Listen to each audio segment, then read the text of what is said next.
Good afternoon class. Economics कहाँ तक पढ़ा दिए थे? इकोनॉमिक्स टाटा एयरलाइंस की स्थापना तक पढ़ा दिए थे 1932।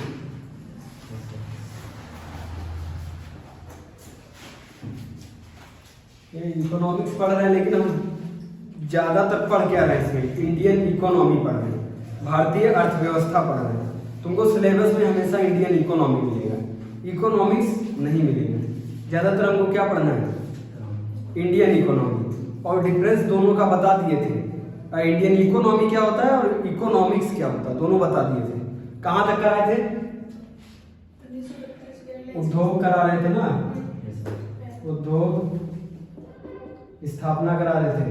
तो सबसे लास्ट वाला कौन सा था? टाटा एयरलाइंस। टाटा एयरलाइंस कब? 1932। यहाँ तक कराती थे। ये आजादी के पहले वाला हिसाब किताब बता रहे थे। अब आजादी के बाद वाला हेडिंग डालो, आजादी के बाद भारतीय अर्थव्यवस्था।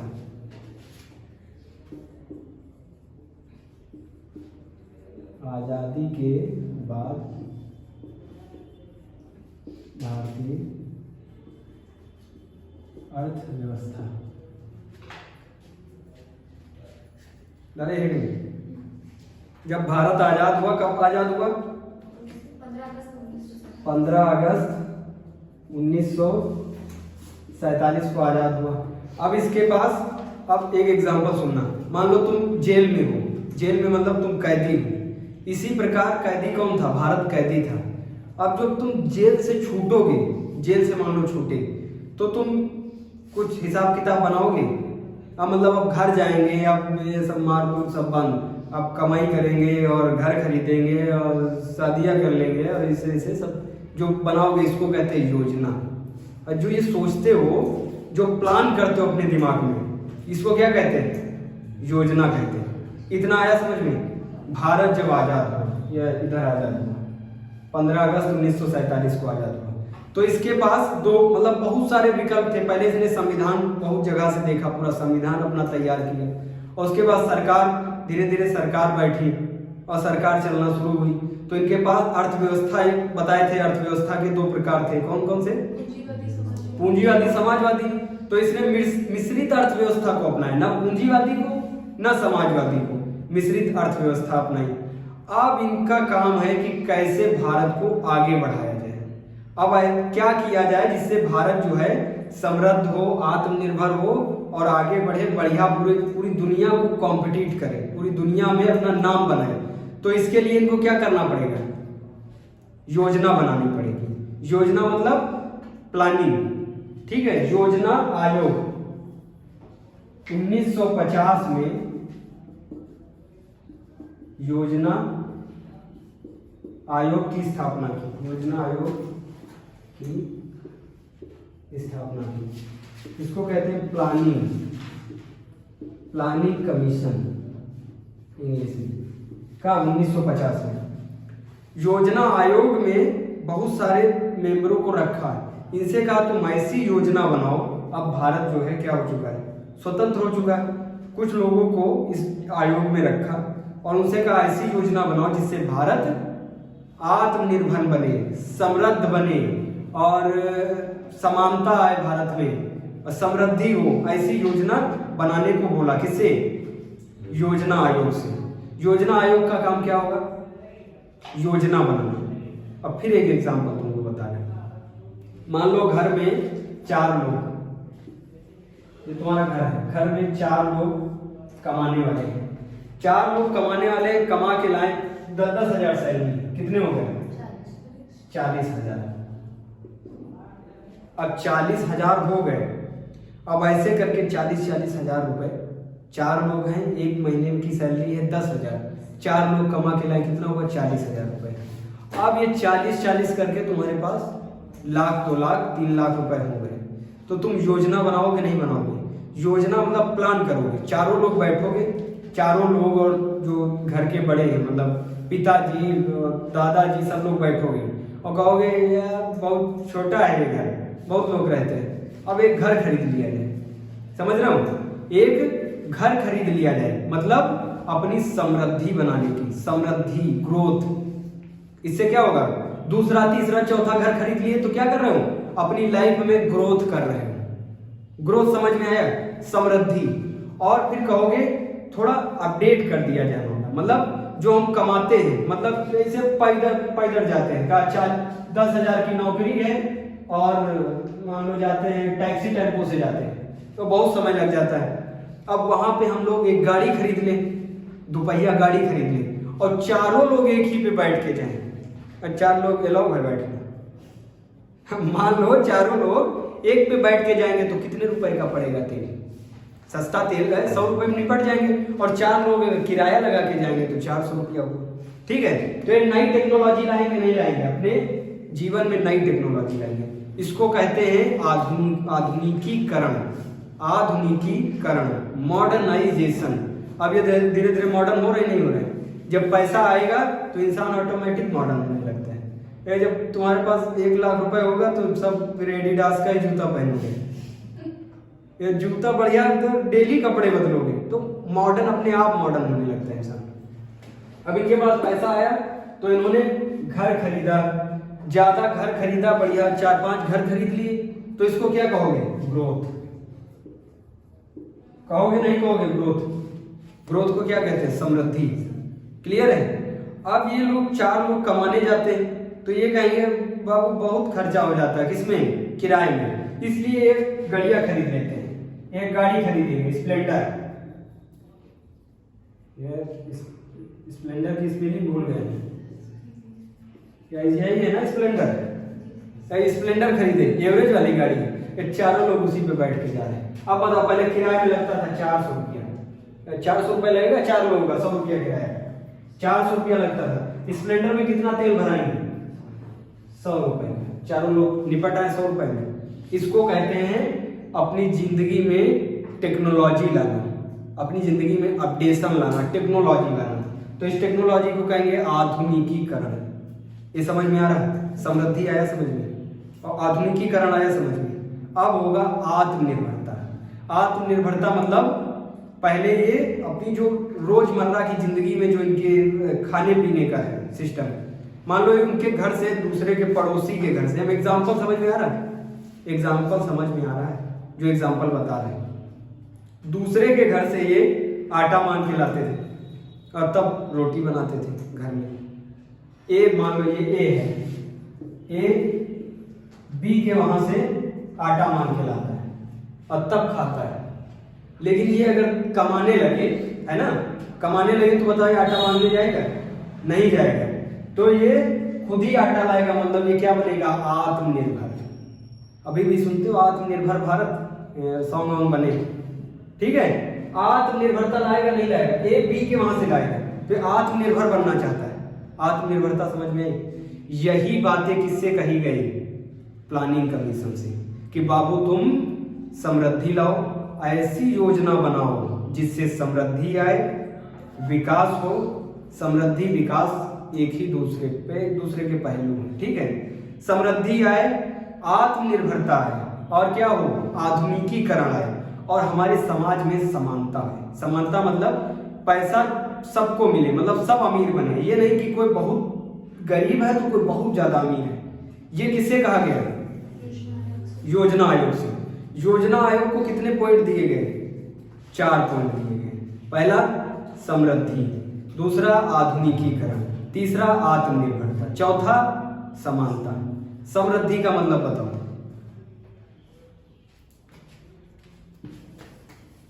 ग्रोथ का क्या मतलब होगा, समृद्धि। लिखो, हेडिंग डालो, लिखते जाओ, देश की वस्तु और सेवाओं के उत्पादन क्षमता में वृद्धि। देश की वस्तु और सेवाओं के उत्पादन, देश की वस्तु और सेवाओं के उत्पादन क्षमता में वृद्धि को क्या कहेंगे, समृद्धि। क्लियर है, कितना सिंपल है। दूसरा डालो पॉइंट, आधुनिकीकरण। वस्तु और सेवाओं, वस्तु समझते हो, यह मार्कर वस्तु है, और हम तुमको जो पढ़ा रहे हैं ये सेवा है। ठीक है, ये वस्तु है, सेवा, वस्तु सेवा समझ में आया। लिखो, आधुनिकीकरण में वस्तु और सेवाओं के उत्पादन में वृद्धि के लिए अपनाई गई प्रौद्योगिकी, टेक्नोलॉजी। हमको मार्कर और सेवा को बढ़ाना है तो हम उसमें टेक्नोलॉजी लेके आए। आजकल देखो, पहले भी तो ये पढ़ाई सेवा क्षेत्र में आती थी, टीचर जो पढ़ाता है सेवा क्षेत्र में आता है। आज ऑनलाइन क्लासेस चल रही हैं, अब तुम लोग यहाँ पे ऑफलाइन बैठ के पढ़ रहे हो, है ना, और यही कैमरा से रिकॉर्ड हो रही है वीडियो, और यही यूट्यूब पे जाएगी, और यूट्यूब पे एक पढ़ेगा, बहुत लोग पढ़ सकते हैं। तो बताओ, ये टेक्नोलॉजी है नहीं है? यही तो हुई टेक्नोलॉजी। यही कह रहे कि ऐसी टेक्नोलॉजी लाओ जिससे वस्तु और सेवाओं में वृद्धि हो। ऐसी टेक्नोलॉजी लाओ जिससे वस्तु और सेवाओं में वृद्धि हो, उसको कहेंगे क्या? आधुनिकीकरण। क्लियर है? आत्मनिर्भरता, उन चीजों का आयात और उन चीजों का वस्तु को ना लो जो तुम्हारे देश में ही बन सकती है, और उन चीजों पे निर्भर ना रहो। मतलब है बाबू, ये मार्कर बन सकता है अपने देश में, और हम अमेरिका से मंगाए मार्कर, तो बताओ बात ठीक है? गड़बड़ है बात। इसीलिए कह रहे हैं कि हम जब मार्कर बना सकते हैं तो यही देश में मार्कर बनाओ। मतलब क्या करो? आत्मनिर्भर बनो। आत्मनिर्भरता आई समझ में? और समानता, समानता का मतलब है ये पैसा जो ऊपर से आ रहा है, मतलब गवर्नमेंट जो पैसा दे रही है, जो गवर्नमेंट पैसा दे रही, मान लो 100 रुपया भेजी, 100 रुपया भेजी, 100 लोगों को भेजी, यह समझना समानता। समानता यहाँ आर्थिक समानता बता रहे हैं। 100 रुपया गवर्नमेंट ने ऊपर से भेजा कि बाबू 100 रुपया हम भेजे, 100 रुपया भेजा 100 लोगों के लिए, जनसंख्या मान लो 100 है भारत की, और 100 रुपया भेजा 100 रुपया 100 लोगों के लिए। अब एक आदमी को 1 रुपया मिलना चाहिए, नहीं मिलना चाहिए, लेकिन इसमें होता क्या है? इसमें 90 रुपए एक आदमी को मिल जाते हैं, 90 रुपए, और 10 रुपए में 99 आदमी। तो बताओ, ये समानता है असमानता है? ये असमानता है। इसी को कह रहे हैं, इसको समान बनाओ भाई। इसको, ये जो 100 रुपया है गवर्नमेंट ने छोड़ा है, इसको 100 लोगों को बांटो, 1-1 रुपया, ताकि सब कोई गरीब ना रहे, ऐसे ब्रांच बने। इसको क्या कहेंगे? समानता। ये सिंपल है नहीं? और ये सब किससे बोल रहे हैं? योजना आयोग से। योजना आयोग को 4 बातें थी, कौन कौन सी? समृद्धि, आधुनिकीकरण, आत्मनिर्भरता, समानता। ये सब लिख लियो। अब इन्होंने कहा हाँ ठीक बाबा, हम समझ गए कि हमको 4 चीजें अपने दिमाग में रख के तब हमको योजना बनानी है। किसकी? देश की योजना बनानी है। और ये योजना बनेगी 5 साल के लिए। गवर्नमेंट कितने साल के लिए रहती है? 5 साल के लिए। इसीलिए बताओ, योजना भी कितने साल की बनेगी? 5 साल के लिए। इसीलिए इसको कहते हैं पंचवर्षीय योजना, 5 ईयर प्लानिंग। ठीक है। अब पहली पंचवर्षीय योजना है, अरे हम सिंपल बताएं, फिर से हम रिपीट किए दे रहे हैं। देखो, जब देश आजाद हुआ तो हमको कुछ नहीं पता था, हमको अपना देश कैसे चलाना है, हमको कुछ पता नहीं था। तो हम लोगों ने सोचा कि यार क्या किया जाए, तो अपने घर से ही एग्जाम्पल लिया। जब घर में कुछ नहीं पता होता है तो हम सब लोग मिल के कोई काम करते हैं तो उसकी एक प्लानिंग करते हैं, बैठ के सारे भाई बैठेंगे और प्लानिंग करेंगे। इसीलिए कहा कि देश के जो पढ़े लिखे लोग हैं और जो कैबिनेट मतलब मंत्रिमंडल में जो है, ये सब लोग बैठ जाओ, सब लोग, और एक प्लानिंग की जाए देश के लिए, ताकि देश में क्या आए? समृद्धि आए, आधुनिकीकरण आए, आत्मनिर्भरता आए और समानता आए। क्लियर है? ये 4 पॉइंट बताए गए। और ये किसको बताया गया? योजना आयोग को। योजना आयोग से ये बताया गया कि इन 4 चीजों को देख के तुम योजना आयोग बनाओ भारत के लिए। ठीक है। अब पहली जो 5 वर्ष के लिए योजना आएगी तो इसको क्या कहेंगे? पंचवर्षीय योजना। 5 वर्ष के लिए योजना आएगी तो पंचवर्षीय योजना। सरकार भी तो 5 साल के लिए रहती है।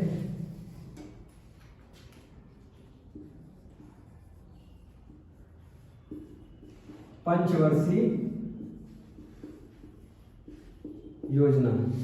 ये आएगी 1951 से 1956। 1951 से 1956 ये जो योजना बनाई, ये हाराड डोमर, एक इंसान है रूस के, उनका नाम है हाराड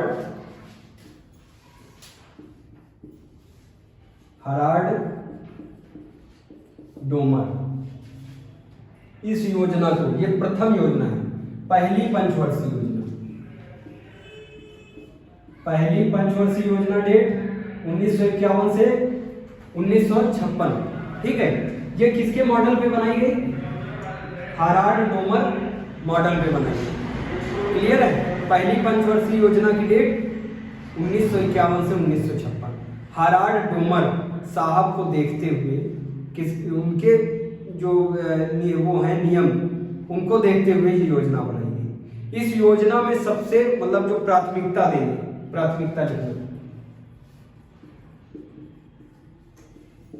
बताओ, अभी देश आजाद हुआ है, अमीर होगा गरीब होगा? खेती, यहाँ कृषि कैसी होगी? कृषि भी बहुत खराब होगी भाई। कहाँ टेक्नोलॉजी, अभी कुछ नहीं है ना। अभी स्टार्ट हुआ है कि बच्चे का जन्म हुआ, वो तुरंत ही बिल्कुल सलमान खान बन के घूमने लगेगा। वो धीरे धीरे सबसे सीखेगा कि हमारे चचा जो हैं बगल में रहते, वो इसे जीन्स पहनते हैं तो हम जीन्स पहनेंगे, और वो हेयर स्टाइल ऐसे रखते हैं तो वो ऐसे सीखेंगे, है ना।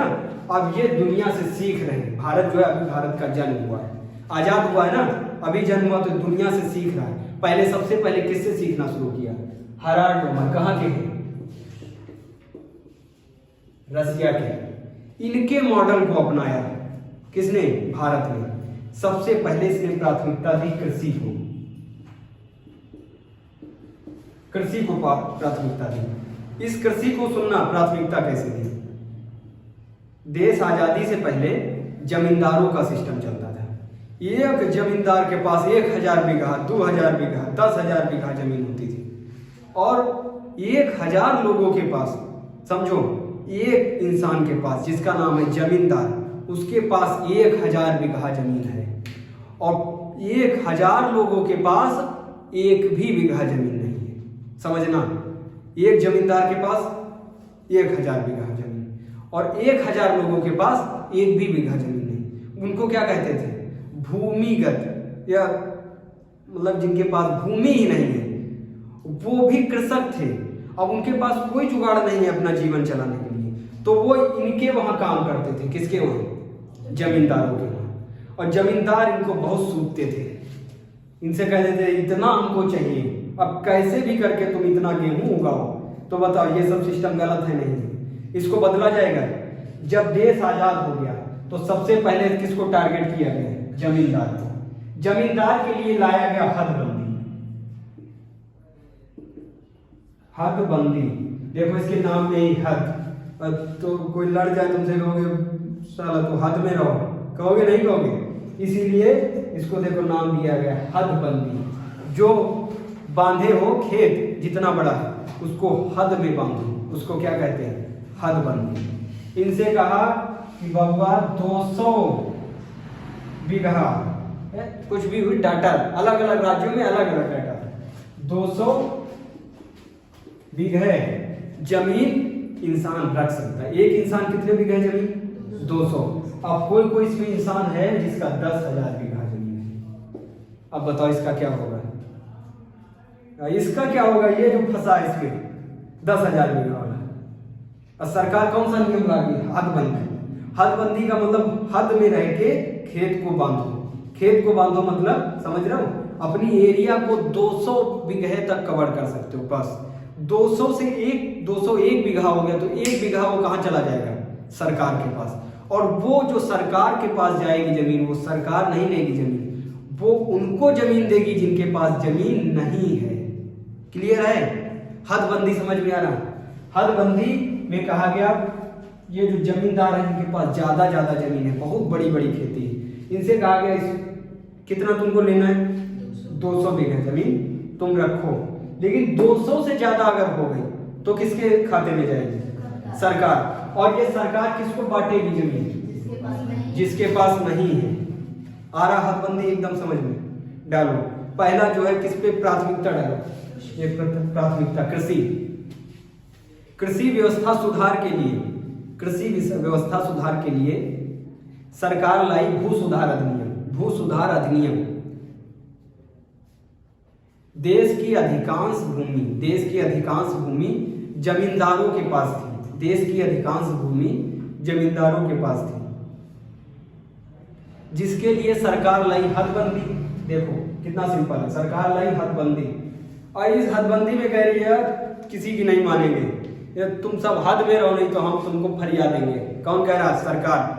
तो बताओ, ये सब बहुत होशियार हैं, इतनी जल्दी अपनी जमीन छोड़ देंगे, ये सरकार से लड़ जाएंगे। और सरकार से लड़के जीतोगे? नहीं जीतोगे। तब जब ये नहीं जीतेंगे सरकार से तो ढूंढेंगे, कहेंगे ए चचा कहाँ जा रहे हो, ये इधर तू हमारे पुराने वाले चचा हो, वो जो हमारे खानदानी थे तो पीछे वाले, उनके फूफा के लड़के, तुम्हारा बहुत बढ़िया व्यवहार। कि बताओ क्या है तुम्हारे पास, कितनी जमीन है? हमारा 10 बीघा है, ये हमारी ले लो। फिर मेरे 1000 में से उसको बांट दिया, फिर दूसरे को ढूंढा, ये फूफा इधर आओ, तब तुम भी हमारी इसमें से ले लो। ये सब ऐसे से बांट दिया। और सरकार इसके पास आई, करिए तू जमींदार था, कितनी तेरे पास जमीन? ये कह रहे 200 बीघा है। अब बताओ 200 बीघा है, 200 बीघा तो अलाउ करके रखी, 800 बीघा इसने अपने रिश्तेदारों को इधर उधर बांट दी। जिनके पास जमीन कम थी सबको 200 लगा दिया, और ये बच गया नहीं बच गया। और राज्य सरकार ने इसमें बहुत ज्यादा कचरा किया। राज्य सरकार ने जमींदारों का सपोर्ट किया। लेकिन पश्चिम बंगाल की जो सरकार थी, पश्चिम बंगाल की जो राज्य सरकार थी, उस राज्य सरकार ने एक्शन लिया इनके खिलाफ। इसीलिए जो हदबंदी है सबसे ज्यादा सक्सेस कहाँ रहे? पश्चिम बंगाल में। क्लियर है? लिखो, ये सब लिखो। ना लिख पाओ तो बताओ, फिर लिखवाएं अपने से। लिखो अपने मन से, तो सब बताए हैं, ये सब लिख डालो फटाफट। हम जो बोला थे वो लिख डालो। ये जो बोल रहे हैं ये भी एग्जाम में टपकेगा। हम सब चीज ना लिखवा पाए तो सब लिख डालो। ठीक है? आप बताओ, कृषि में पहली भू सुधार लाए, भू सुधार अधिनियम। अब दूसरा, कृषि में क्या लाना चाहिए इनको तुम्हारे हिसाब से? कृषि अच्छी करने के लिए क्या लाना चाहिए? टेक्नोलॉजी, मतलब सिंचाई व्यवस्था। ठीक है, सिंचाई व्यवस्था लानी। सिंचाई व्यवस्था में ट्यूबवेल वगैरह है ना, सिंचाई व्यवस्था लाएंगे।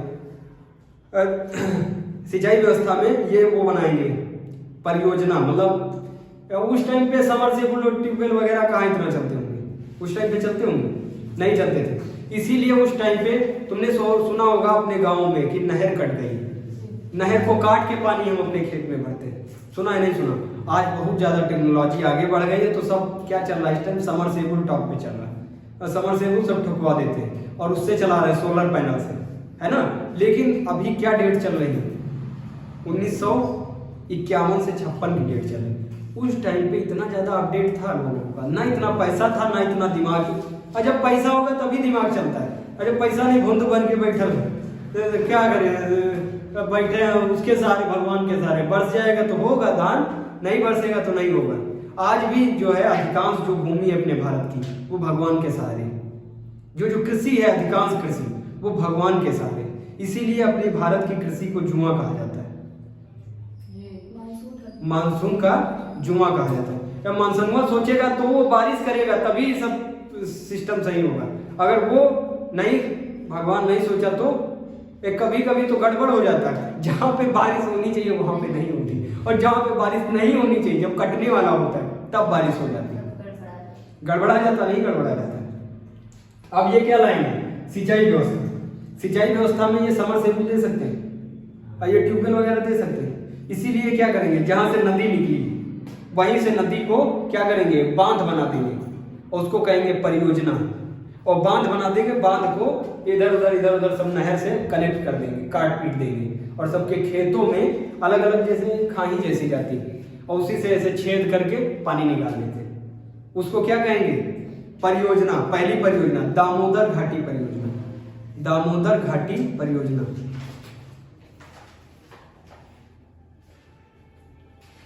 दामोदर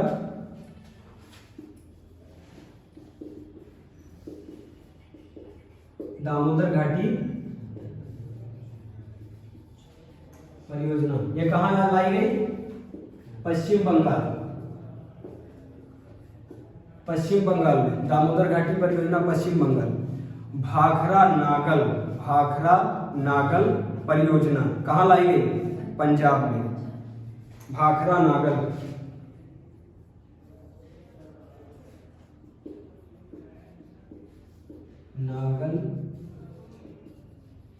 परियोजना कहाँ लाई गई?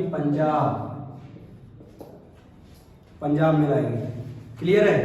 फिर लिखो हीराकुंड परियोजना उड़ीसा, हीराकुंड परियोजना उड़ीसा।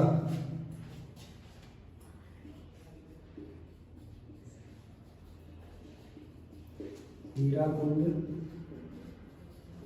परियोजना कहाँ? उड़ीसा। हीराकुंड परियोजना उड़ीसा। क्लियर है? इसमें सोचा गया था, जो ये लक्ष्य मतलब ये जो परियोजना लाई गई थी, इसमें सोचा था कि देश की कमाई को कहते हैं जीडीपी, देश की कमाई को कहते हैं जीडीपी। ठीक है, अभी अब जब GDP, GNP, NNP, factor cost, ये सब मार्केट कॉस्ट, ये सब बताएंगे, तब तुमको पता चलेगा कि देश की कमाई को एक्चुअली कहते क्या है, कौन सा शुद्ध है। अभी केवल ये समझ लो, जीडीपी का लक्ष्य तय किया था 2.1%। सोचा था देश की कमाई कितनी करेंगे? 2.1%। जीडीपी का कितना कवर करेंगे? 2.1%। जीडीपी मतलब देश की कमाई कितनी करेंगे? 2.1%। लेकिन हुई कितनी? 3.6। मजा आ गया नहीं आ गया? ये तो भारत की कमाई बढ़ेगी तो अच्छा लगेगा, अभी घटेगी कमाई, है ना? कितनी हुई? 3.6%। कितनी सोची थी? 2.1%। यहां तक क्लियर है? बताओ एकदम, कहीं पे कोई दिक्कत? भाई हम पंचवर्षीय योजना डायरेक्ट पढ़ाने लगते तो समझ में आता, इसीलिए हम कनेक्ट किए कि आजादी के बाद क्या करें भाई। आजादी के बाद समझ लो भारत का जन्म हो रहा है, नया जन्म। अब जब नया जन्म हो रहा है तो वो लोगों से सीखेगा, है ना? इसीलिए ये लोगों से सीखे तो कौन कौन सी दो योजना इनके सामने थी? समाजवादी और पूंजीवादी, ये सब बता चुके थे। मिश्रित अर्थव्यवस्था अपनाई। फिर सोचा भैया एक आयोग बनाए जिसका काम ये होगा कि देश को आगे बढ़ाने का। ये जो पंचवर्षीय योजना है, इसका काम क्या है? देश को आगे बढ़ाने का। देश को आगे बढ़ाने का मतलब उसकी कमाई में ग्रोथ करने का। और लेकिन ग्रोथ कितनी हुई? ज्यादा हुई, कम हुई? ज्यादा हुई, ठीक ठाक हुई, है ना? आगे लिखो, ये सब नोट डाउन करो।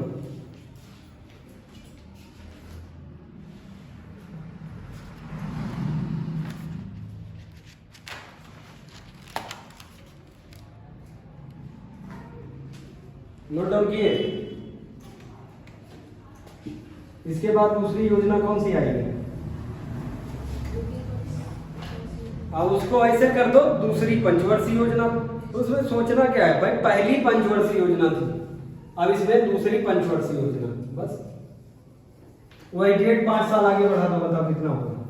61। 56 से 61।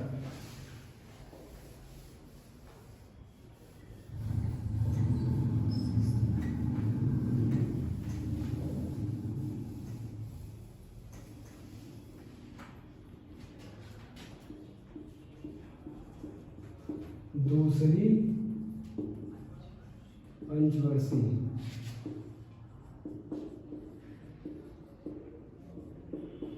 1956 से 1961।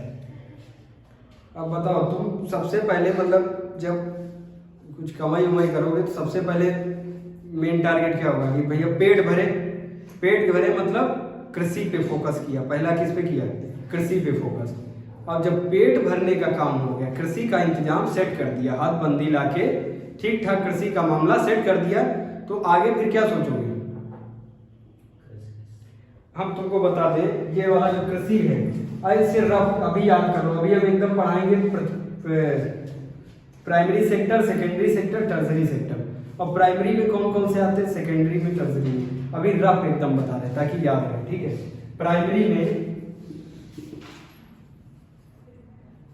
प्राइमरी सेक्टर,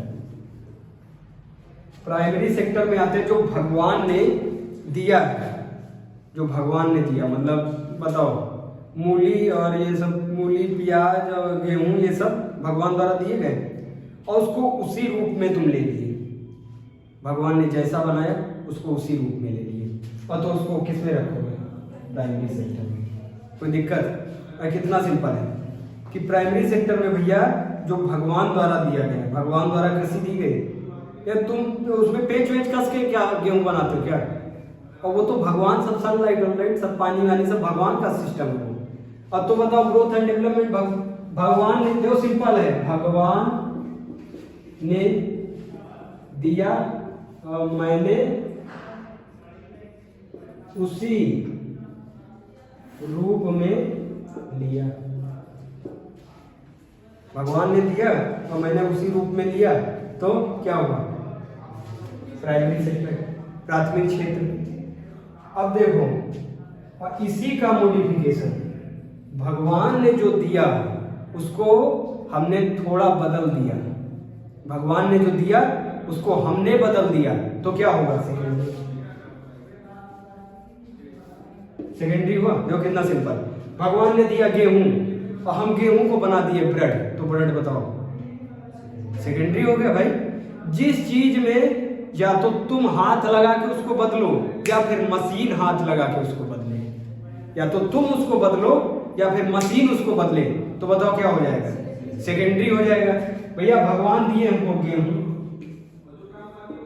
भगवान दिए गेहूं, और गेहूं समझते हो, गेहूं और आटा में फर्क होता है, और गेहूं हम लेके गए चक्की पे। अब बताओ चक्की मशीन है नहीं है, और मशीन में इसका रूप बदल दिए, और रूप बदल के क्या हो गया? ये आटा। तो बताओ आटा क्या है? सेकेंडरी है। सिंपल है नहीं? अब टर्जरी क्या होता है? तृतीय क्षेत्र।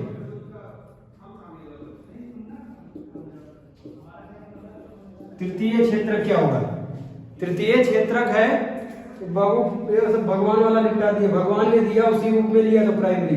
भगवान ने दिया, हमने थोड़ा पेज उसमें कस दिए, मतलब हम अपने हिसाब से मॉडिफाई कर दिए, तो क्या हो गया? सेकेंडरी। और ये वाला है सेवा क्षेत्र। सेवा क्षेत्र समझते हो?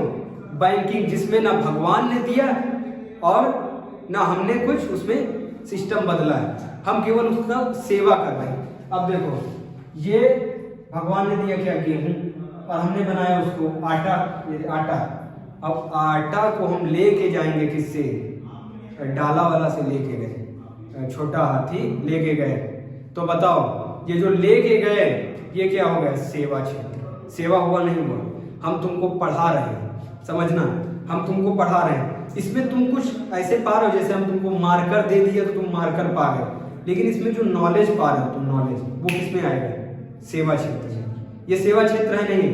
बैंक में तुम गए, बैंक में सर्विस वगैरह उसकी ली, मतलब उन्होंने बताया तेरे बैंक में इतना अकाउंट है, ये है वो है, तो वो सब सेवा होगा।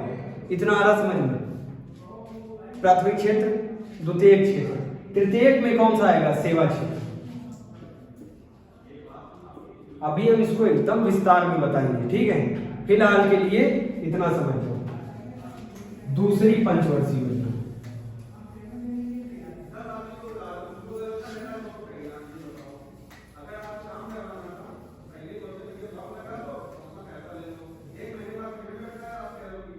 दूसरी पंचवर्षीय योजना, और दूसरी पंचवर्षीय योजना में समझना, ये लाई गई पीसी महालनोबिस।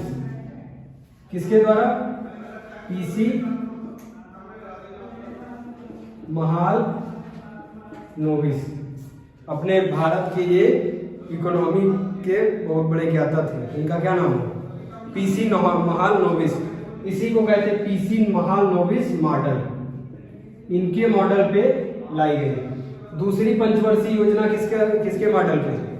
वो हरार्ड डोमर के मॉडल पे थी। ये पीसी महालनोबिस के मॉडल पे है। इसमें प्राथमिकता किसको देंगे? द्वितीयक क्षेत्र को। पहले में किस क्षेत्र को दिया प्राथमिकता? प्राथमिक क्षेत्र को। और दूसरे में द्वितीयक क्षेत्र को। द्वितीयक क्षेत्र में क्या आते हैं? इंडस्ट्री वगैरह, इंडस्ट्रियल को प्रमोट करेंगे।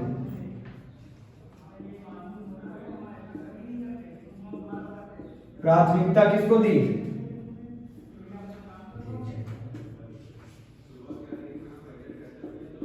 द्वितीय क्षेत्र। क्लियर है?